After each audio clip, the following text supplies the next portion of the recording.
Bismillahirrahmanirrahim. Assalamualaikum warahmatullahi wabarakatuh. Innal hamdalillah nahmaduhu wa nasta'inuhu wa nastaghfiruh wa na'udzubillahi min syururi anfusina wa min sayyiati a'malina. May yahdihillahu fala mudhillalah wa may yudlil fala hadiyalah. Asyhadu an la ilaha illallah wahdahu la syarikalah wa asyhadu anna Muhammadan abduhu wa rasuluh. Allahumma sholli ala Muhammadin wa ala alihi wa sahbihi ajmain. Rabbi shrah li sadri wa yassir li amri wahlul 'uqdatam min lisani yafqahu qawli.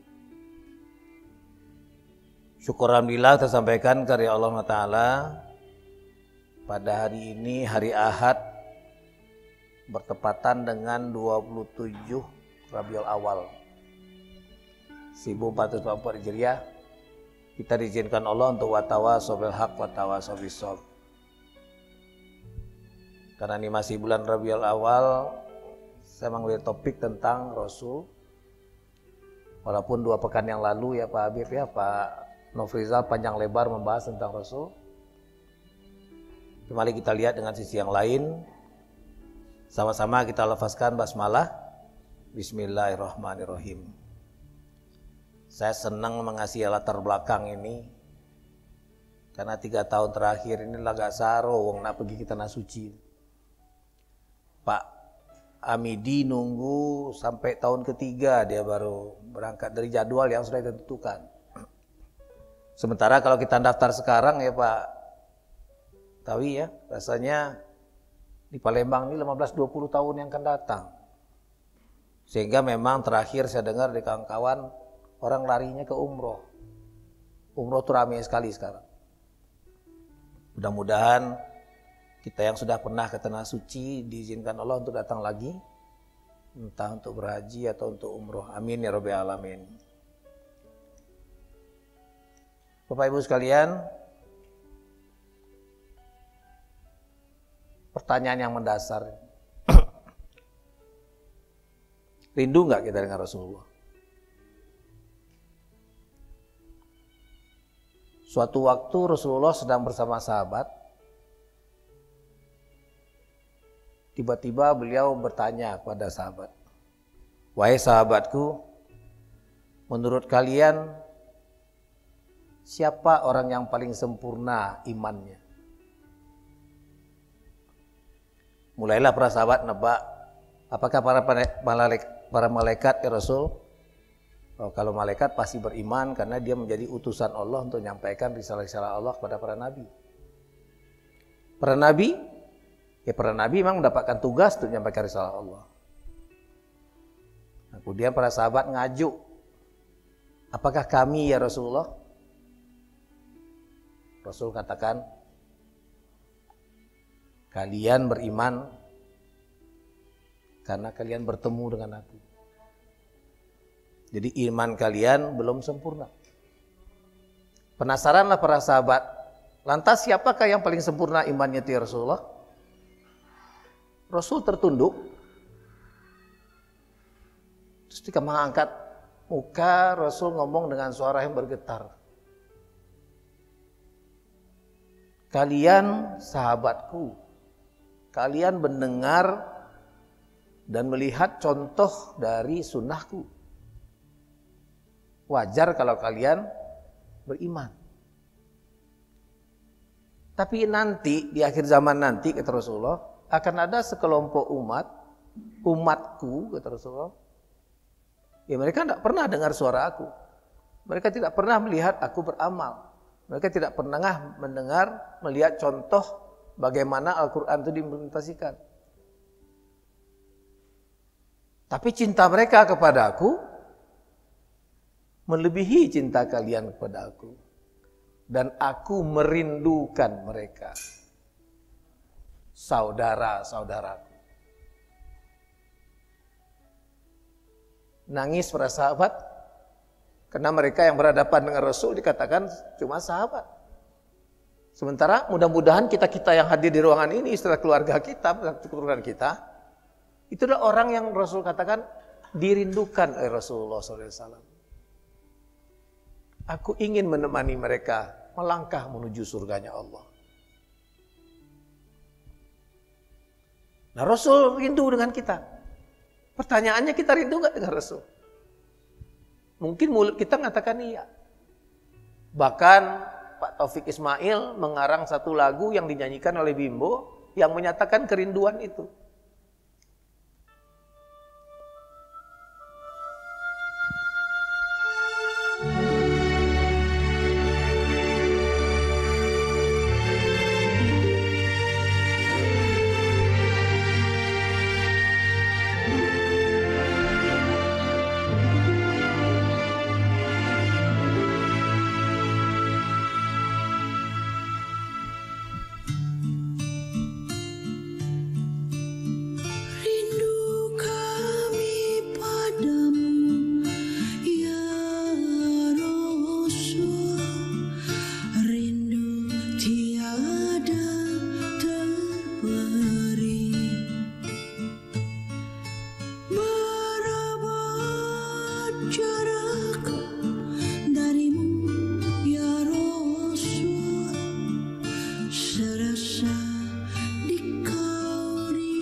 Dapatkah kami membalas cintamu secara bersahaja?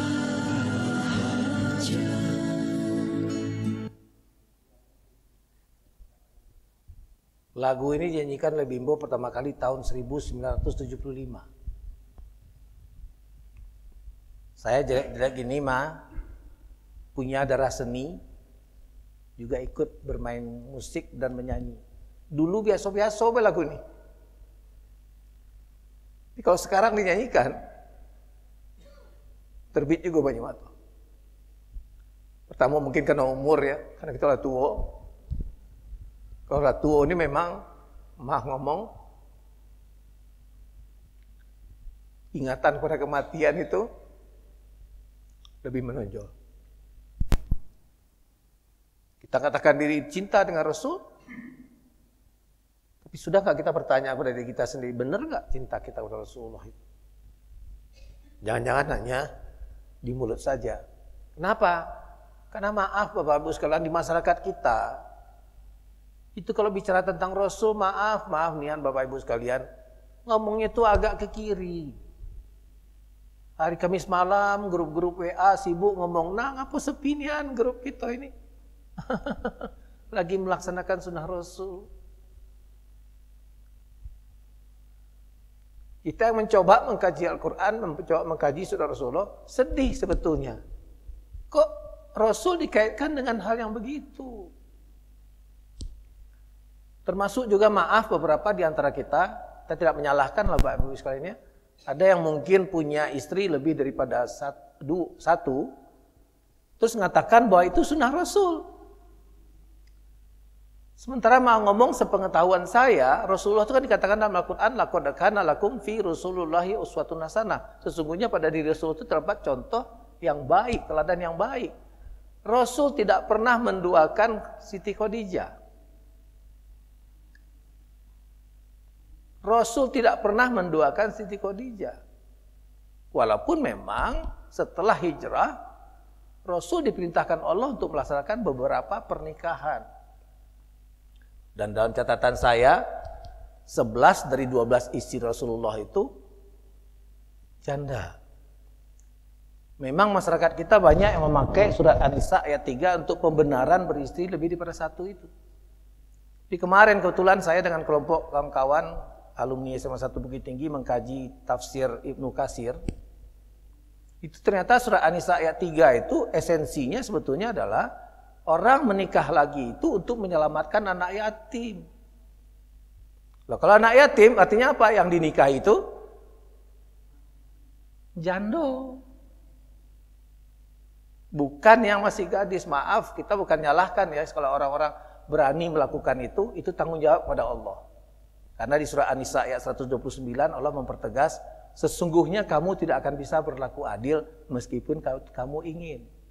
Sementara syarat untuk nambah istri itu adalah adil.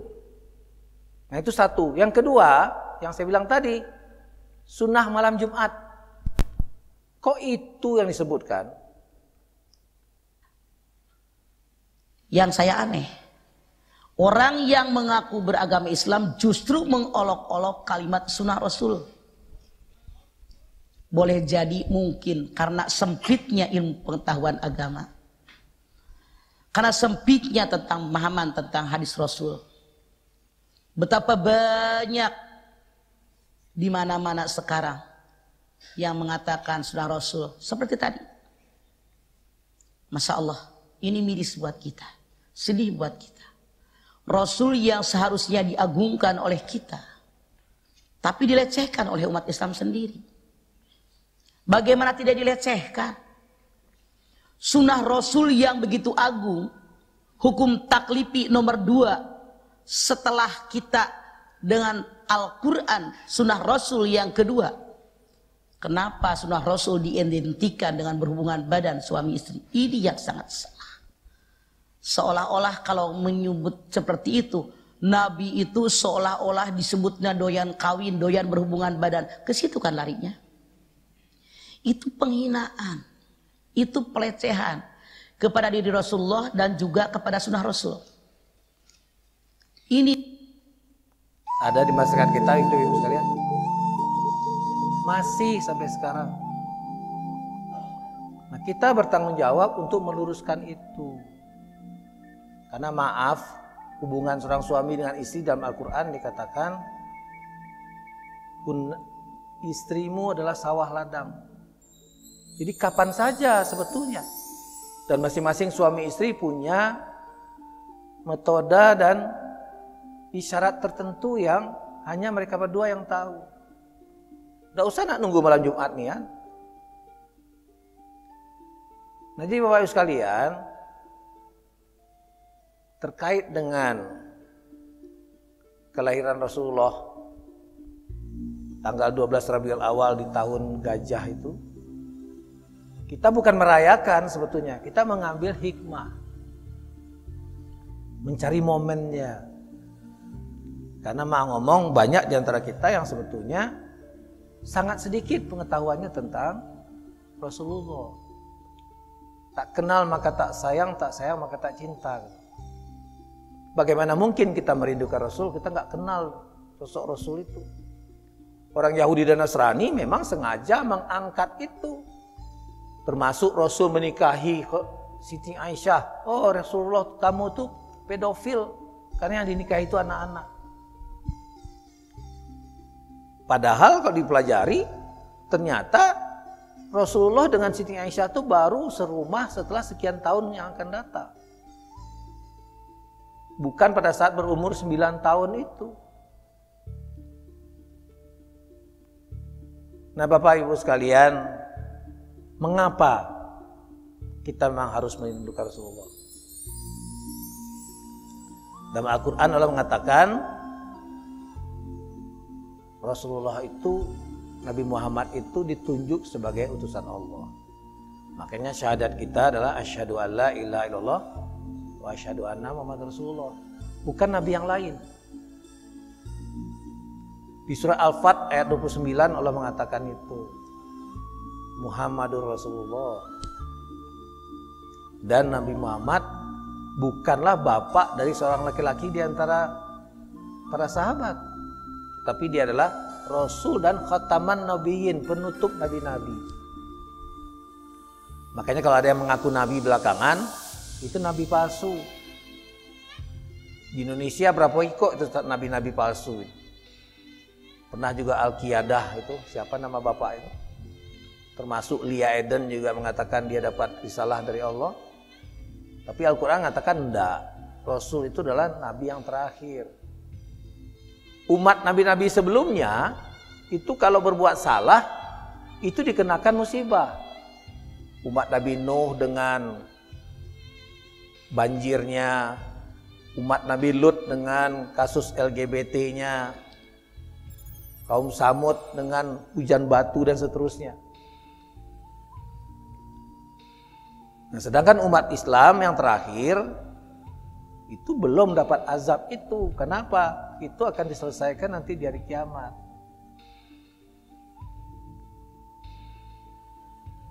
Jadi Rasulullah itu penutup para nabi dan nabi yang terakhir. Beliau ditunjuk sebagai utusan Allah. Kata siapa? Kata Allah. Muhammadur Rasulullah wallazina ma'ahu asyidda'u 'alal kufar ruhamau bainahum tarahum ruk'an sujada dan seterusnya. Muhammad itu adalah Rasulullah utusan Allah yang keras terhadap kafir tapi saling kasih sayang sesama Islam. Nah, kita karena umat Islam sendiri memang tidak mengkaji Al-Quran dengan benar, kita mudah sekali dipelesetkan oleh kaum Yahudi dan Nasrani. Mereka secara kompak membuat statement bahwa umat Islam itu umat yang radikal. Radikal itu diarahkan kepada teroris. Maaf Bapak-Ibu sekalian, saya termasuk orang yang gak setuju ketika kata-kata korupsi Pak Haji dikaitkan dengan jamaah. Korupsi Islam korupsi berjamaah. Kenapa? Jamaah itu asal katanya al-jami'. Al-jami' itu apa? Yang maha menyatukan, yang maha mengumpulkan. Itu salah satu dari Asmaul Husna. Mereka sengaja itu mempelesetkan itu untuk apa? Membenyukkan kita. Nah, kita yang tidak ngerti, yang tidak paham, melok-melok belum ngomong korupsi berjamaah. Begitu juga dengan jihad, mereka pelesetkan menjadi teroris. Padahal kalau kita paham dalam Al-Quran, ternyata jihad itu maknanya bersungguh-sungguh di jalan Allah. Mereka tidak melakukan perang secara frontal, tapi mereka melakukan perang secara pemikiran yang disebut dengan ghazul fikri. Banyak yang dipeleset-pelesetkan itu. Nah, kita untuk mengcounter itu, ya kita harus kembali pada Al-Quran dan Sunnah. Makanya peristiwa kelahiran Rasulullah itu kita renungkan, tidak dalam rangka meraya-rayakan, tapi mengkaji ulang apa yang Rasul sampaikan kepada kita untuk sebagai huda. Zalikal kitabu la raiba fihi hudal muttaqin dan seterusnya. Nah, Rasulullah sendiri sebetulnya Nabi Isa sudah menginformasikan 6 abad sebelum Rasul dilahirkan. Karena Nabi Isa mengatakan bahwa dia diturunkan untuk Bani Israel. Dan setelah dia akan ada seorang Rasul yang namanya Ahmad. Saya Pak Sarmidi lagi coba-coba sekarang belajar nahwu shorof. Itu na'udzubillah ternyata luar biasa susahnya. Dikasihkan satu fi'il mudhari' dalam Al-Quran itu, dicari mujaradnya, dicari kata dasarnya, nanti disuruh mencari turunannya 14. Huwa, huma, hum, huwa, ada seterusnya, aduh mabok, betul-betul mabok. Menyesal kok baru belajarnya sekarang. Kenapa? Babak belur ngafalinnya sekarang. Nah, Nabi Isa lahirnya ya seperti Masehi sekarang ini. Masehi ini kan 2022. Masehi itu tahun kelahiran Nabi Isa. Nanti kita lihat Rasulullah kapan dilahirkan? Di abad ke-6, tahun 571 Masehi. Makanya saya termasuk yang paling nyinyir Pak Habib tiap kali ketemu, tanggal berapa hari ini? Itu 90% akan menjawab tanggal Masehi. Kalau saya inginnya Hijriah. Kenapa? Di bulan Hijriah itu banyak aktivitas-aktivitas sunnah Rasul yang perlu kita ikuti untuk mendapatkan syafaat beliau nanti. Khususnya kayak besok. Memang pertanggal itu tanggal 28 Rabiul Awal besok. Tapi kalau kita nggak tahu tanggal Hijriah, lewat baik yang namanya Ayamul Bid itu. 13, 14, 15 setiap bulan Hijriah. Nah jadi Rasul itu memang sudah diinformasikan oleh Nabi Isa. Dan bisa kita lihat dalam sejarah nabi-nabi itu satu-satunya nabi yang dilahirkan di Arab, maksudnya di Mekah itu adalah Nabi Muhammad. Yang lain-lainnya itu lahirnya di Palestina. Makanya Ma'ang ngomong kaum Nasrani dan Yahudi itu nggak nerima Rasul Muhammad sebagai nabi mereka karena lahirnya bukan dari mereka.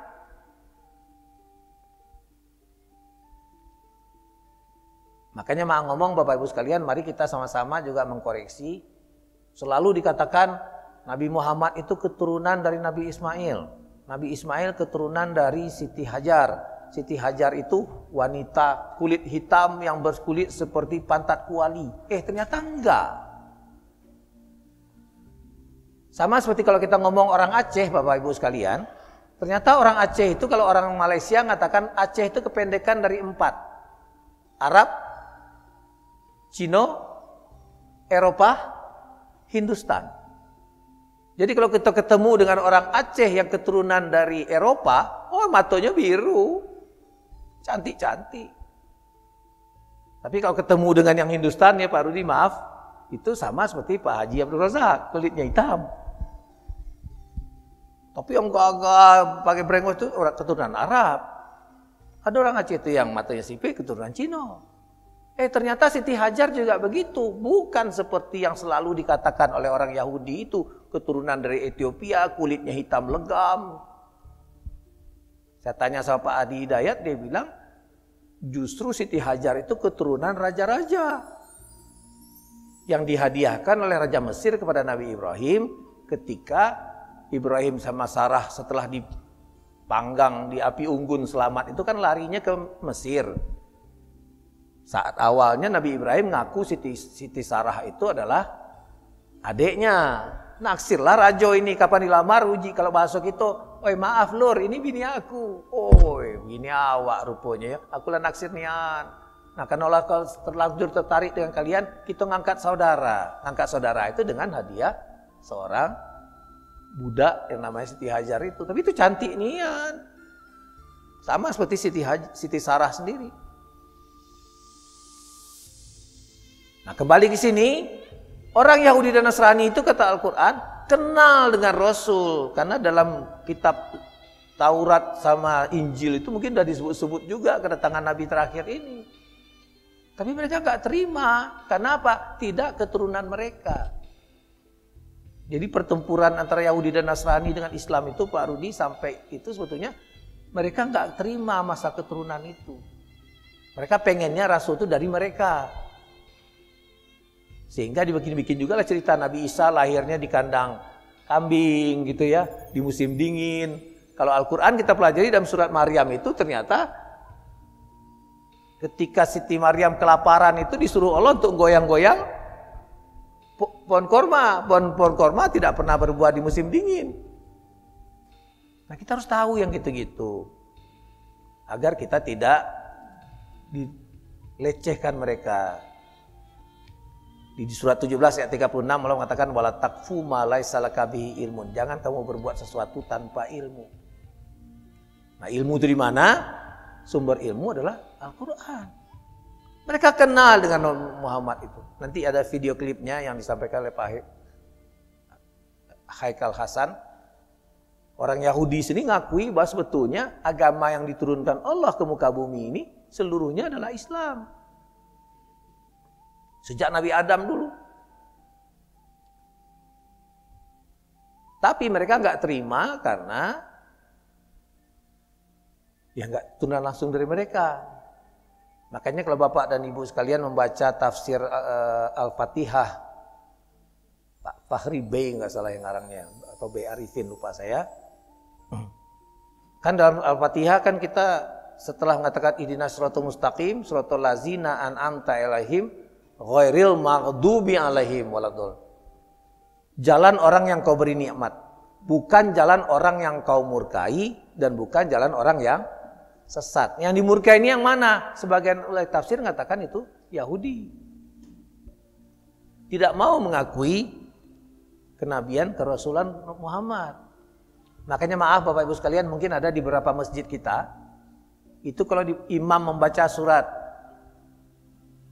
Sabbis marabbikal a'la, surah A'la, kan ayat terakhirnya Suhufi Ibrahimah wa Musa. Ada enggak jemaah itu yang menggumam alaihi salam? Ada. Kenapa? Ayat itu sebagian ulama mengatakan itu ayat yang mengacu kepada Israiliyat yang meninggikan Nabi Musa. Termasuk yang jadi debat sampai kiamat nanti adalah ketika Isra dan Mi'raj. Itu kan turun perintah sholat 50 waktu katanya. Nah, terus ketika Rasulullah turun ketemu dengan Nabi Musa. Nanya, apa oleh-oleh dari Allah kau tadi ke Sidratul Muntaha itu? Perintah sholat 50. Oh jangan, umat kau kecil-kecil, tawaklah. Balik lagi kan gitu kan. Sementara di hadis yang sama, itu di langit ketujuh itu justru Nabi Ibrahim. Kalau memang iyo bolak-balik Rasulullah, masa Nabi Ibrahim diam baik? Karena di hadis itu dikatakan Rasul naik langit kedua, ketemu dengan Nabi Adam dan seterusnya sampai langit ke-5 Harun, ke-6 Musa, langit ke-7 Ibrahim. Ya nanti kapan membahas Isra Mi'raj kita kaji ulang lagi. Nah jadi Bapak Ibu sekalian, kita lanjutkan, mengapa kita harus merindukan Rasulullah? Karena Allah mengatakan dalam diri Rasulullah itu terdapat contoh yang baik. Laqad kana lakum fi Rasulillahi uswatun hasanah. Teladan yang baik. Makanya mau ngomong Bapak sekalian, kita sebagai umat Islam harus menerima ketentuan dalam Al-Quran keseluruhannya. Betul nggak Bu? Walaupun bagi ibu-ibu menerima surat An-Nisa ayat 3 itu berat. Tapi kalau yang seorang laki-laki melaksanakan itu harusnya melihat pada contoh Rasulullah. Kalau nak nambah lagi itu KG umur 52. Bukan umur 30 diangkat jadi anggota DPR dengan bangga membawa 3 orang istri. Kita tidak dalam waktu menghujat dia, tapi kalau dia mengatakan dia umat Rasulullah, harusnya nanti dia akan tanggung jawab pada Rasul nanti, tanggung jawab pada Allah. Tapi mau ngomong Bu, kalau orang Padang mengatakan salero condong kena lama, mato condong kena ranca. Artinya apa? Kalau kita punya istri lebih daripada satu, pasti ada yang lebih disukai daripada yang lain-lain, akan menimbulkan konflik. Dan maaf saya dan kita semua ketika kita masih muda-muda dulu, laki bini ini, pecah perangko sama amplop nempel terus. Kapan nanti ibu-ibu menghindar dari laki? Nah itu di usia-usia tua. Memang banyak ibu-ibu yang menghindar dari suaminya. Mungkin pada saat itu mungkin baru layak ayat itu dipakai. Ya, dan mau ngomong saya Pak Habib pengen betul sebetulnya, tidak tahulah siapalah ulama di kita-kita itu nanti suatu waktu kita bikin panel diskusi di Darul Jannah barangkali ya, kita hadirkan Ibu Aisyah Dahlan yang bahas tentang itu. Kenapa? Ya supaya kalau dilaksanakan orang paham hak dan kewajibannya. Jangan basing-basing ngomong 2, 3, 4 itu sunnah Rasul. Tunggu dulu. Nah Ibu sekalian, selanjutnya dikatakan kenapa kita harus merindukan Rasulullah? Wa innaka la'ala khuluqin azim. Rasulullah itu dikatakan sesungguhnya Muhammad itu berbudi pekerti yang agung. Di ayat lain juga dikatakan Rasulullah itu memiliki perilaku yang mulia. Innaha laqaulun rasulin karim. Sesungguhnya Muhammad itu diutus untuk kesempurnaan akhlak. Rasul yang mulia. Dan beliau mengatakan innamal bu'istu liutammima makarimal akhlak. Aku diutus untuk kesempurnaan akhlak. Nah, akhlak yang sempurna itu bagaimana? Ya agung, mulia, disebut dengan akhlakul karimah. Dan itu diberikan clue-nya, isyaratnya oleh Siti Aisyah. Apa kata Siti Aisyah? Akhlak Rasul itu Al-Quran. Sehingga dia mengatakan Rasulullah itu Al-Quran berjalan. Dan Rasul tidak akan berbuat sesuatu ila wahyuha, bahasa Al-Quran gitu, kecuali diwahyukan oleh Allah, diperintahkan oleh Allah. Nah ini kita yang mengkaji-kaji ini Bapak Ibu sekalian. Mak mano yang non muslim mengkajinya. Saya ketemu dengan video klip ini, bagus menurut saya untuk kita share sama-sama.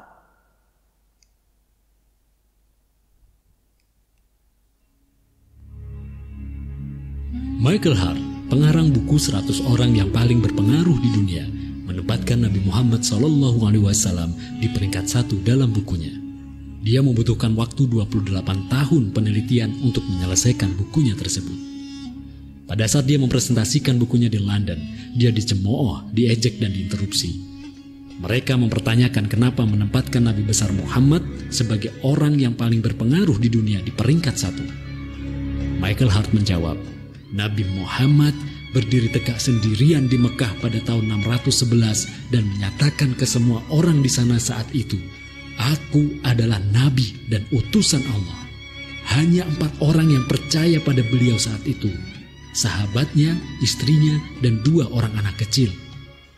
Tapi lihatlah sekarang, setelah lebih dari 1400 tahun, pengikut beliau, umat muslim di seluruh dunia sudah mencapai lebih dari 1 miliar orang dan akan terus bertambah.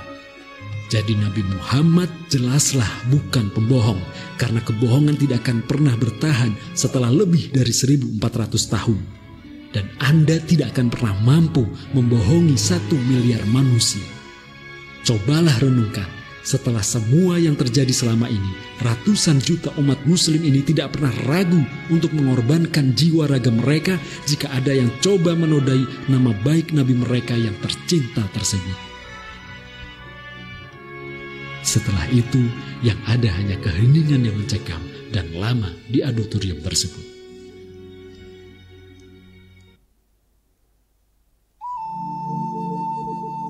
Ini saya ambil dari YouTube-nya Pak Adi Hidayat. Kalau Pak Adi ngomongnya dari mulai Rasul sampai Nabi Adam itu sekali napas dia ngomong. Kalau kita susah nak ngafalinnya. Karena memang Rasulullah Muhammad SAW itu terlahir beda dengan nabi-nabi yang lain. Saya doakan Bapak-bapak Ibu sekalian nanti sempat datang ke Masjidil Aqsa, amin. Nah Masjidil Aqsa itu biasanya uang ke Jordan dulu, kemudian baru nyebrang ke Aqsa, atau ke Mesir dulu baru nyebrang ke Aqsa. Karena kita tidak punya perjanjian diplomatik dengan Israel, kita datang ke sana itu lewat jalur turis. Jadi yang ngurusin kita ke sana itu adalah travel yang membawa kita ke sana. Dan di paspor kita tuh nggak ada stempelnya, yang ada cuma sekedar kayak stiker gitu yang nanti setelah kita keluar diambil lagi. Nah, jadi Rasulullah memang satu-satunya nabi yang dari lahirnya di Mekah. Yang lainnya itu di Palestina. Nah, yang menarik Bapak Ibu sekalian, ternyata satu-satunya nabi yang dipanggil oleh Allah dengan Rasul atau nabi itu adalah Nabi Muhammad. Kalau yang lain apa? Namanya. ألا تعلم أن الله لم ينادي رسوله صلى الله عليه وسلم باسمه المجرد بل وقد نادى على كل الأنبياء بأسمائهم المجردة فقال تبارك وتعالى يا آدم اسكن أنت وزوجك الجنة يا نوح اهبط بسلام منا وبركات يا إبراهيم قد صدقت الرؤيا يا موسى لا تخف يا يحيى خذ الكتاب بقوة يا زكريا إنا نبشرك بغلام اسمه يحيى فلما أراد أن ينادى على الحبيب مصطفى صلى الله عليه وسلم قال تبارك وتعالى يا أيها النبي ربك ينادي تبارك وتعالى بمحبة رسول الله إن الله لم ينادي رسوله باسمه محمد والله في كل القرآن من الفاتحة إلى الناس يا أيها النبي ittaqillah wa la tuti'il kafirin wal munafiqin. Ya ayyuhal muzammil qumil laila illa qalila. Ya ayyuhal muddathir qum fa'anzir. Subhanallah. Dan salah satu dari rukun khutbah Jumat menjelang menyelesaikan khutbah itu khotib membaca salah satu ayat yang mengatakan di situ, innallaha wa malaikatahu yusholluna 'alan nabi ya ayyuhallazina amanu shollu 'alaihi wasallimu taslima. Bersalawat, Allah dan malaikat-malaikatnya bersalawat untuk Rasul. Dan kita juga ditugaskan untuk bersalawat. Kenapa? Kalau kita sering bersalawat untuk Rasulullah, mudah-mudahan dari kemudian nanti Rasulullah akan memberikan syafaat kepada kita. Tapi salawat itu bukan cuma sekedar asyhadu Allahumma sholli ala Muhammad wa ala Muhammad, tidak. Ketika kita bersyahadat asyhadu alla ilaha illallah wa asyhadu anna Rasulullah, tersirat di situ adalah kajilah Al-Qur'an. Karena Allah sendiri mengatakan Al-Qur'an itu hudal linnas. Di saat yang berikutnya mengatakan wa asyhadu anna Rasulullah, tersirat di situ implementasikanlah Al-Qur'an itu dengan melihat kepada sunnah Rasul. Dan itu long life learning, pelajaran seluruh kehidupan kita. Hingga sekedar bacaan asyhadu alla ilaha illallah wa asyhadu anna Rasulullah selesai, enggak.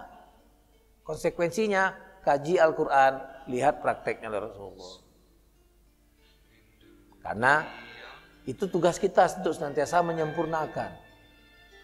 Dalam Al-Qur'an hanya dikatakan aqimis shalah. Tapi bagaimana sholah dipraktekkan? Rasul yang memegang isyarat, shollu kama ra'aitumuni sholli, sholatlah kalian sebagaimana kalian lihat aku sholat. Nah, ini kita lihat perjalanan kehidupan Rasulullah, Bapak-Ibu sekalian.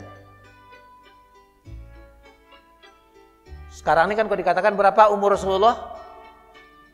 63. Kita lihat nanti. Rasul lahirnya 7 bulan di dalam kandungan ibu, ayahanda yang tercinta wafat. Beliau udah yatim sebelum lahir. Lahir di tahun gajah. Catatan orang non muslim itu 20 April 571.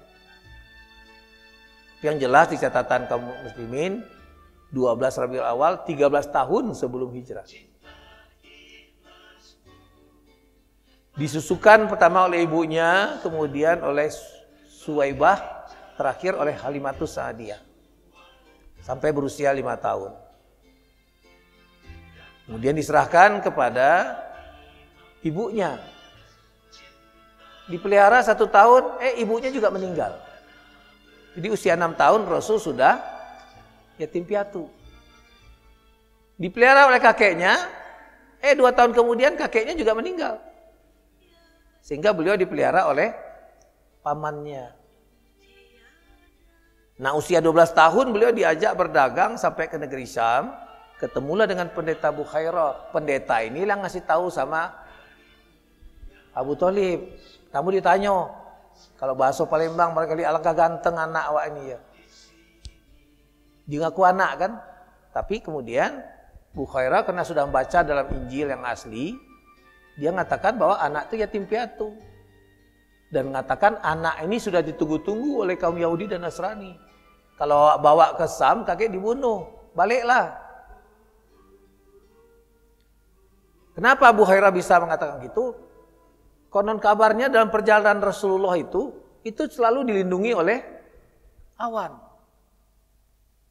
Sama juga ketika Khadijah menitipkan dagangannya kepada Rasul dan menyuruh salah seorang anak buahnya untuk mengamati perjalanan Rasulullah, itu Rasul dilindungi oleh awan.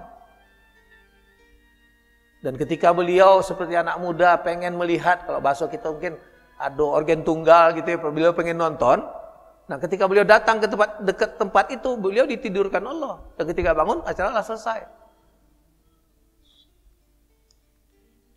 Nah, beliau ini sangat jujur sehingga digelari dengan Al-Amin. Sampai-sampai orang Yahudi dan Nasrani pun ketika memindahkan renovasi Ka'bah itu kan Hajar Aswad itu sampai dipindahkan itu. Mereka sempat ribut-ribut siapa yang berhak memindahkan itu. Akhirnya ada seseorang mengatakan kita tunggulah hakim yang adil. Siapa hakim yang adil itu? Yang dipercaya, yaitu Rasulullah Muhammad. Apa yang beliau lakukan? Dibentangkan sorbannya, ditaruh Hajar Aswad di atas sorban itu, diangkat sama-sama. Setelah dekat tempatnya sekarang itu Rasul sendiri yang meletakkan. Makanya menarik kalau kita pelajari seperti yang dibahas panjang lebar oleh Pak Nofrizal 2 pekan yang lalu tentang Rasulullah. Beliau itu dikenal orang baik, dikenal jujur, tapi ketika menyampaikan risalah Allah, beliau juga dinistakan. Jadi mau ngomong kalau kita melihat sekarang kaum ulama kita banyak dibully gitu ya, banyak dinistakan, itu memang konsekuensi logis ketika menyampaikan ayat Allah. Kalau di kampung-kampung kita ngajak nak pengajian Pak Tawi separuh mati nak ngajar ke masjid itu. Kadang-kadang diumumkan sampai dikasih makan pagi semacam masih tidak datang wong. Tapi kalau yang namanya organ tunggal jauh sebelumnya lah penuh, lah ramai. Nah, umur 25 tahun beliau menikah dengan Khadijah. Ini juga rahasia Allah sebetulnya. Karena Khadijah sendiri sempat berkeluarga 2 kali sebelum menikah dengan Rasul. Tapi ketika beliau bersuamikan Rasul, beliau dikarunia Allah anak 4 perempuan 3 laki-laki. Tapi anak beliau yang laki-laki ini beserta Khadijah dari kecil sudah diwafatkan Allah. Jadi kalau kita boleh menebak-nebak ya, kalau seandainya anak Nabi itu sampai besar, pastilah jadikan Nabi pun oleh mereka itu. Yang hidup yang perempuan. Dan yang menarik, konon kabarnya 2 dari anak Rasulullah itu menjadi istri dari Utsman bin Affan. Nah, beliau ini sering merenung memang, karena di zaman beliau lahir itu disebut dengan zaman Zahiliyah, itu hukum sekedak-kendak pemimpin baik. Lahir anak perempuan dikatakan dalam Al-Quran itu merah padam muka mereka, bahkan ada yang mengatakan dibunuh. Nah, Rasul kemudian ditugaskan menyampaikan risalah Allah dan beliau diangkat menjadi Rasul di usia 40 tahun. Makanya angka 40 ini Bapak dan Ibu sekalian menjadi angka mistis nih. Termasuk kalau ke tanah suci di musim haji, ada yang disebut dengan sholat Arba'in. Orang Barat memang mengatakan life begins at 40. Hidup itu dimulai di usia 40. Maksudnya apa? Kalau sampai 40 tahun belum dapat hidayah, katik lokaknya tidak dapat hidayah lagi. Seorang bayi dalam perut ibunya berapa lama, Bu? 9 bulan 10 hari. Kalau dimudahkan 9 kali 30 tambah 10, 280. 280 itu 7 kali 40. Sehingga banyak ulama yang mencoba mengkaji-kaji angka 40, angka 7 itu sangat luar biasa. Termasuk juga angka 19 dalam Al-Quran banyak ketemunya. Nah, sekalian, beliau menyebarkan Islam 13 tahun di Mekah, 10 tahun di Madinah. Dan beliau diwafatkan Allah di Madinah, persis tanggalnya tanggal 12 Rabiul Awal tahun 10 Hijriah. Tanggal berapa nih, Bu? 8 Juni 632. Lahir tadi berapa? 571. 632 kurang 571 berapa, Bu?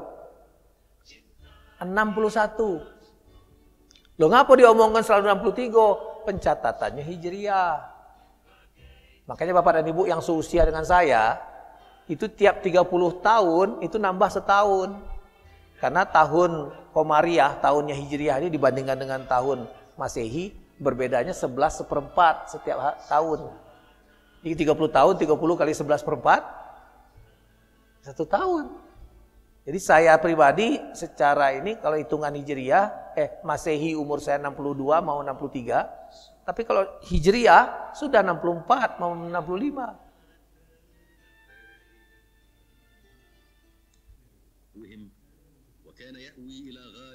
Nah, ini awal-awal Rasul mendapatkan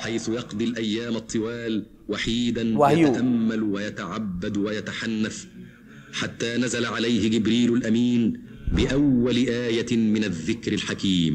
اقرأ باسم ربك الذي خلق، خلق الإنسان من علق، اقرأ وربك الأكرم الذي علم بالقلم، علم الإنسان ما لم يعلم. Kalau dilihat memang luar biasa Ibu sekalian. Ayat pertama yang turun tadi surat apa? Al-Alaq. Ayat 1 sampai 5. Intinya apa? Menyuruh untuk membaca. Memang kalau kita lihat enggak jelas kapan diturunkan surat ke-6 ayat ke-6 sampai 19. Karena surat Al-Alaq itu kan 19 ayat.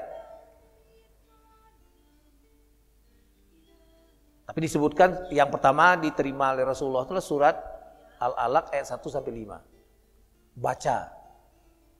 Dan kalau kita lihat urutannya sangat luar biasa. Iqra bismi rabbikal ladzi khalaq, khalaqal insana min 'alaq. Iqra wa rabbukal akram allazi 'allama bil qalam, 'allamal insana ma lam ya'lam. Baca dengan nama Tuhan yang menciptakan kamu dari segumpal darah. Yang mengajarkan kamu tentang segala sesuatu. Jadi kalau kita belajar sebetulnya bukan guru yang ngajar itu Pak Mukarrom, mana Pak Mukarrom tadi? Pak Bangun, bukan guru yang ngajar, tapi Allah lewat guru itu. Maka dalam Al-Quran juga dikatakan, jangan kau gerakkan lidahmu untuk cepat-cepat menghafal Al-Quran. Kenapa? Tanggung jawab kami yang meniupkan Al-Quran itu di dalam dadamu, kata Allah. Jadi kalau kita hafal Quran bukan karena kita hebat, tapi Allah yang berkenan untuk mengasihi itu pada kita. Makanya ketika Pak Bangun, si Reza atau Pak Amidi dipuji orang, sebetulnya apa? Alhamdulillah kembalikan kepada Allah. Bukan kita yang hebat. Walaupun setan selalu mengganggu kita. Banyak di antara kita yang merasa sombong, kenapa? Merasa punya ilmu, merasa punya harta, merasa punya kedudukan, merasa punya tampang yang gagah. Nah berikutnya setelah baca, surat apa yang diturunkan Allah? Al-Qalam. Artinya apa? Secara harfiah artinya pena. Pena itu untuk apa? Untuk nulis. Jadi memang sebetulnya Islam mengajarkan kepada kita, baca, tulis. Nah setelah mantap dengan baca dan dituliskan, Allah menyuruh disiarkan agama itu. Makanya surat ketiga yang turun adalah orang yang berselimut. Berikutnya orang yang berkelumun. Dan yang menarik, surat kelima yang diturunkan Allah itu satu-satunya surat yang diturunkan dalam kondisi lengkap adalah surat Al-Fatihah. Nah jadi Bapak sekalian, awal-awalnya Rasul menyampaikan risalah Islam itu secara diam-diam. Tapi setelah sekian lama disuruh untuk terang-terangan. Tadi dikatakan oleh si Michael Hart tadi, ketika Rasulullah menyampaikan risalah Allah di usia 40 tahun di tahun 611 Masehi itu, berapa orang yang menerima? 4. Seorang laki-laki yaitu Abu Bakar As-Siddiq, istrinya Siti Khadijah, dan 2 orang anak kecil. Siapa 2 orang anak kecil ini? Ali bin Abi Thalib dan Zaid bin Harithah. Tapi sekarang miliaran. Kenapa? Karena sebetulnya Allah memperlihatkan sama kita. Saya pernah diskusi dengan kawan di ITB dulu. Saya nggak tahu Pak Bangun namanya tuh L.A. Wibowo. Orang Jawa. Baik sekali. Santun, banyak bantu orang, sehingga saya berteman dengan dia. Tapi setelah berkawan dengan dia, terus suatu waktu dia ngajak ngomong, maaf Des, saya panggil saya Des, aku tuh bukan Muslim, aku tuh Kristen. LA itu Laurentius Agustinus, nama baptisnya. Tapi pada saat itu dia sering datang ke Masjid Salman di ITB itu, mulai tanya-tanya, menurut awak yang benar mana, Al-Quran atau Injil? Kata dia, saya pada saat itu juga masih lolo, tidak ada ngaji-ngaji ini. Ngomongkan dengan dia. Kalau kita nak diskusi, garis kita bersilangan. Aku tidak paham Al-Quran, awak juga tidak paham Bible. Aku tidak ngomong Injil juga. Kenapa? Injil yang asli itu sudah larut di dalam Al-Quran. Jadi kalau dikatakan orang Bible diterjemahkan Injil, Pak Samidi, saya nggak sependapat. Karena sejak dari Zabur, Taurat, Injil itu tidak tertulis secara seperti Al-Quran ini. Adanya mungkin di kulit-kulit unta, di dinding, atau di kulit-kulit binatang, di kulit kayu. Nah waktu itu dia nanya sama saya nggak tahu, tiba-tiba ngomong sama dia, ya kalau kita mau menggunakan nalar, seharusnya Anda menerima Islam. Kenapa? Satu-satunya kitab di muka bumi ini yang mampu dihafal manusia adalah Quran. Pengarang buku yang profesor doktornya mungkin sampai 3 gelarnya, bukunya dewek, disuruh ceritakan tak baca dia. Tapi Al-Quran dengan izin Allah banyak yang bisa. Kemarin ada yang dikirimkan di media sosial itu anak kecil umur berapa itu ya, ngaji Al-Quran ya, Allahu Akbar. Sudah hafal usia 3 tahun, 4 tahun. Kalau bukan Allah enggak mungkin kayak gitu.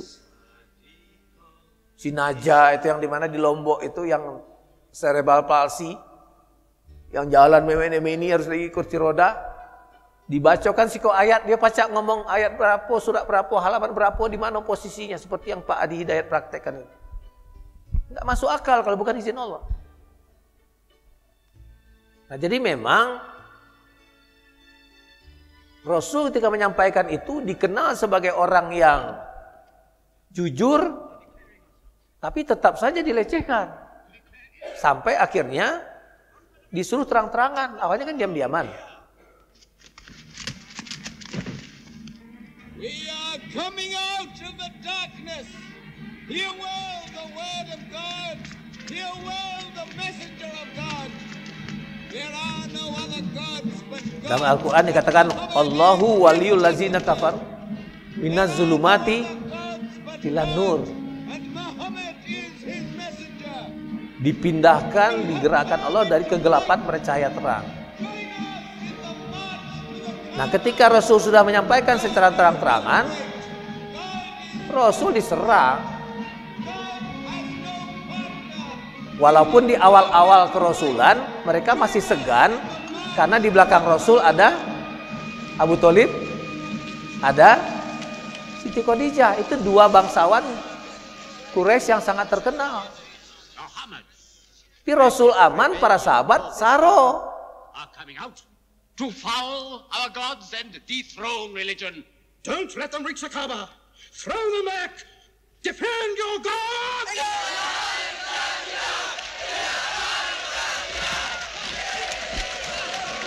There is no God but God, and Muhammad is the messenger of God. There is no God but God, and Muhammad is the messenger of God. There is no God but God, and Muhammad is the messenger of God. Protect the Prophet. No God but God, and Muhammad is the messenger of God. There is no God but God, and Muhammad is the messenger of God.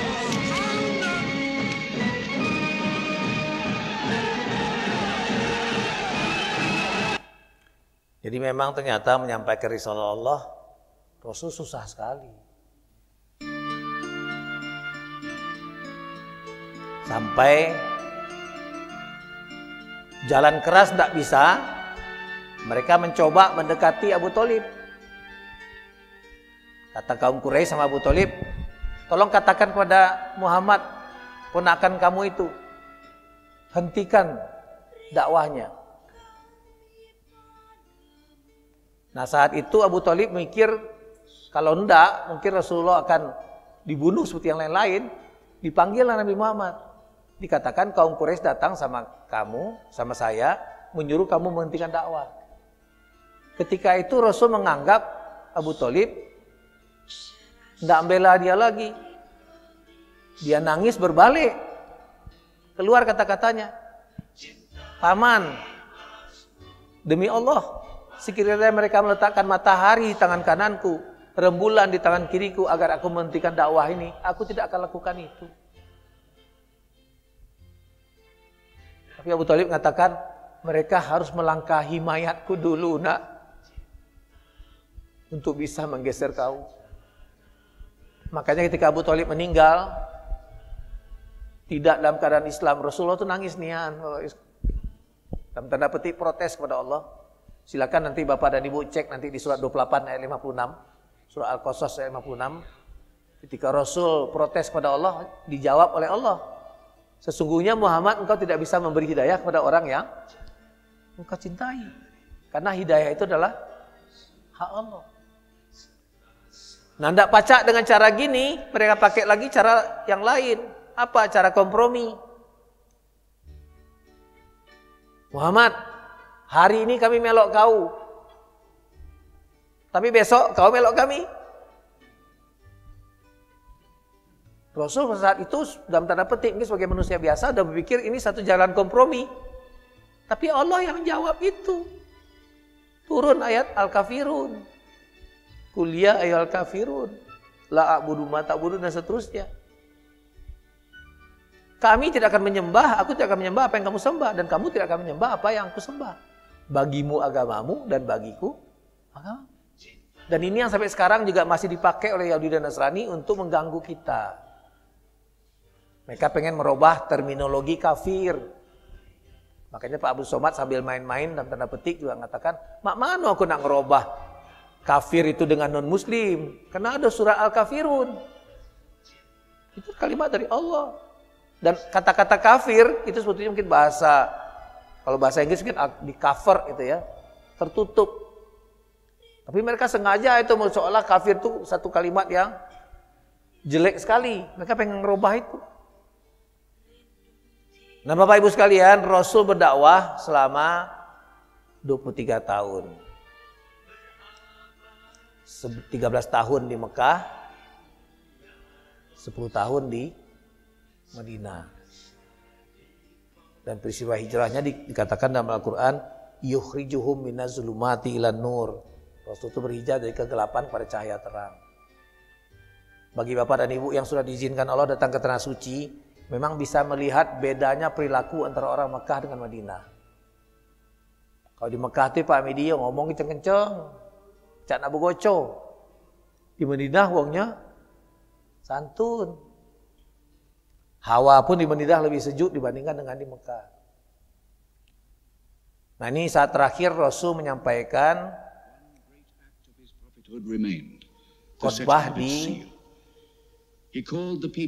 Padang Arafah pada saat Haji Wada. O mankind, listen well. I may not be with you much longer. The weak among you, feed them on what you eat, dress them as you are dressed. You will meet your God, and he will call you to account for your actions. Let those who are present warn those who are absent. You are all descended from Adam, and the best among you is he who most regards God. Think deeply about what I say. Let all your feuds be abolished. You must know that every Muslim is the brother of every other Muslim, and all Muslims are brothers one of another. Between Muslims there are no races and no tribes. Nor must you take anything from your brother except what is given freely. Do not oppress, and do not be oppressed. O my people, I am but a man. It may be that the angel of death will visit me soon, and death will overtake me. Sebagian mengatakan ayat yang terakhir diterima Rasulullah itulah surat Al-Maidah ayat 3. Al-yawma akmaltu lakum dinakum wa asmamtu alaikum ni'mati wa raditu lakumul Islam madinah. Nah, ketika Rasul pidato ini memang turun dari mimbar itu Rasul sudah goyang. Disambut oleh Ali. Haji kan bulan Zulhijjah, Rasul wafatnya di bulan Rabiul Awal seperti sekarang ini. Zulhijjah, Muharram, Safar, Rabiul Awal. Nah, ketika Rasul wafat memang Abu Bakar sebetulnya tidak terima. Para sahabat banyak yang nggak terima. Sampai Abu Bakar mengeluarkan pedangnya, siapa yang ngomongkan Rasul wafat, nak ku tebas lehernya. Nah, dikatakan Umar bin Khattab. Akhirnya Abu Bakar mengatakan, barang siapa yang menyembah Muhammad, bahwa Muhammad itu akan mati. Tapi barang siapa yang mengabdi kepada Allah, Allah itu akan senantiasa ada. Nah, di situ sebetulnya sejak dari mulai peristiwa hijrah, kemudian pada saat Rasul sakit, sebetulnya Allah sudah memberikan isyarat kalau Rasul meninggal nanti yang gantikan sebetulnya adalah Abu Bakar. Karena ketika ayat itu turun tadinya para sahabat kan pada gembira tuh. Islam sudah diredoi, nikmat sudah dicukupi. Tapi justru Abu Bakar pulang ke rumahnya nangis sejadi-jadinya. Nah, ketika para sahabat yang lain nanya kepada Rasulullah, "Ngapo kami senang nian ya Rasul mendengar ayat tadi, tapi Abu Bakar pulang ke rumahnya dia nangis-nangis." Tanya sama dia, kata Rasul. Nah, kapan ditanya sama Abu Bakar, apa beliau katakan? Apa kalian tidak bisa membaca yang tersirat dari apa yang disampaikan Allah? Kalau tugas Rasul sudah selesai, Al-Quran tidak akan turun lagi, sudah disempurnakan Islam ini, artinya tugas Rasul sudah selesai. Kalau tugas Rasul sudah selesai, artinya apa? Rasul akan segera dipanggil Allah.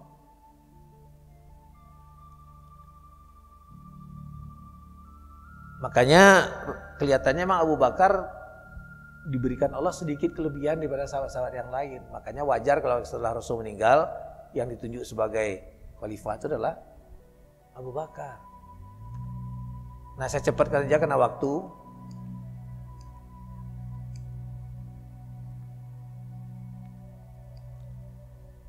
Dikatakan bahwa agama Islam itu tidak disebutkan agama Nabi Muhammad, tapi Islam disebutkan sebagai agama Nabi Ibrahim.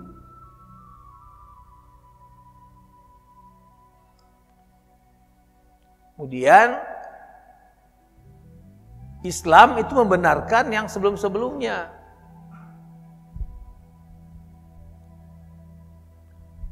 Menyempurnakan. Makanya seperti dikatakan oleh Pak Nofrizal 2 pekan yang lalu, nabi-nabi yang lain diberikan mukjizat. Kalau mukjizat untuk Rasulullah justru adalah Al-Quran. Dan memang kalau kita lihat dalam Al-Quran, sejak awal kehidupan, Islam sudah ditetapkan Allah. Ketika Qabil dan Habil berkorban, itu dikatakan korbannya Qabil diterima, korbannya Habil diterima, Qabil ditolak. Dan dikatakan di situ Allah hanya menerima amal dari orang yang bertakwa. Nah, esensi dari bertakwa adalah Islam. Ini sedikit lagi Bapak sekalian, ini sampai oleh Pak Haikal. Bukan Nabi Muhammad yang membawa Islam. Islam sudah ada jauh sebelum Nabi Muhammad. Al-Hajj 78, Al-Baqarah 140, Al-Baqarah 132, Ali Imran 85, Ali Imran 86, Ali Imran 94. Semua cerita soal itu. Oke, kita tutup Qurannya. Sekarang kita bongkar sejarahnya. There is a question, is the attitude of Islam to history. And in fact, what we find, the basic attitude is that all history is in fact an Islamic history. That means that all the major figures of history basically are Muslims, from Adam down to our own time. So if the Jews or the Christians are demanding something and basing it on the fact that there was a king called Solomon or a king called David or a prophet called Moses or Jesus, then of course what they are doing, that saying something which is not true, or in fact they don't know that all these figures were basically Muslim figures. Dan Rasul mengatakan bahwa beliau hanya manusia biasa. Qul innama ana basarukum mislukum yuha ilayya annama ilahukum ilahu wahid. Faman kana yarju liqa rabbih falyamal amalan sholiha wala yusrik bi ibadati rabbih ahada. Surah Kahfi ayat 110. Beliau mengatakan bahwa beliau adalah manusia biasa. Kita sakit, Rasul sakit, dan seterusnya. Nah, wahai sekalian, terakhir, lantas bagaimana pengamalannya kerinduan Rasulullah itu?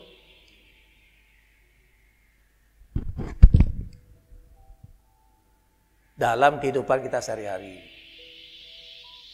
Allah mengatakan di surah Ali Imran ayat 1332, Atiullah wa Rasul lalakum turhamun.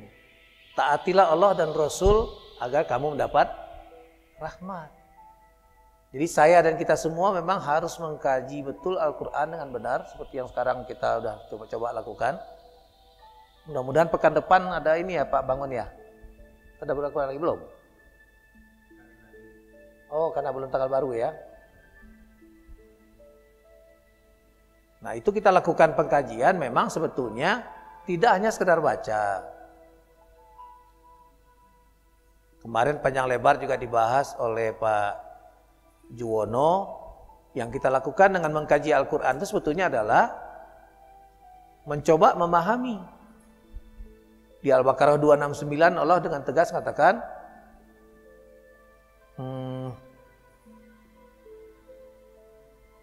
yu'til hikmatah mayasya wa mayutal hikmah faqad utiya khairan katsira wa mayazzakaru illa ulul albab. Dan Allah memberikan kepahaman dan hikmah kepada orang yang dikehendaki. Nah, barang siapa mendapatkan hikmah itu, dia mendapatkan karunia Allah yang maha besar. Nah, dalam praktek sehari-hari gimana? Ikutilah Rasul.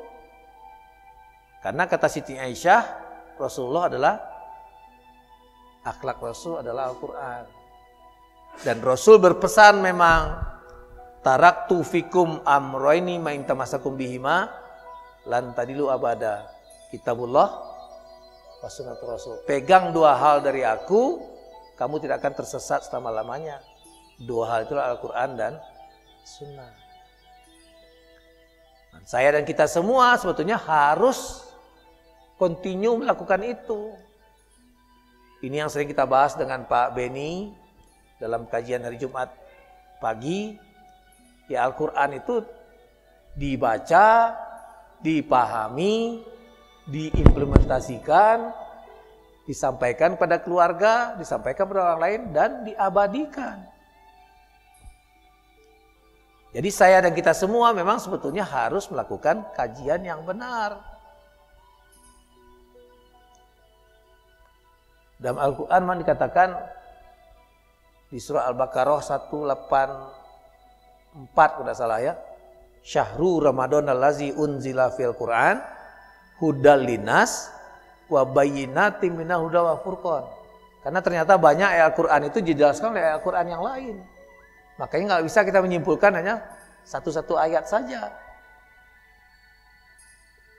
Kami undang Bapak Ibu sekalian yang punya waktu tiap hari Jumat pagi kita melakukan tadabbur Al-Quran di Al-Furqan, di ruangan hotel itu. Yang mudah-mudahan menambah keilmuan kita juga. Di samping yang Pak Bangun lakukan setiap awal bulan, itu melakukan kajian tadabbur Al-Quran di Darul Jannah. Tapi sebetulnya sepanjang waktu marilah kita pelajari Al-Quran. Kenapa? Dalam satu hadis dikatakan Rasul, khairukum man ta'allama Al-Quran wa 'allamahu. Sebaik-baik kalian adalah yang belajar Al-Quran dan mengajarkannya.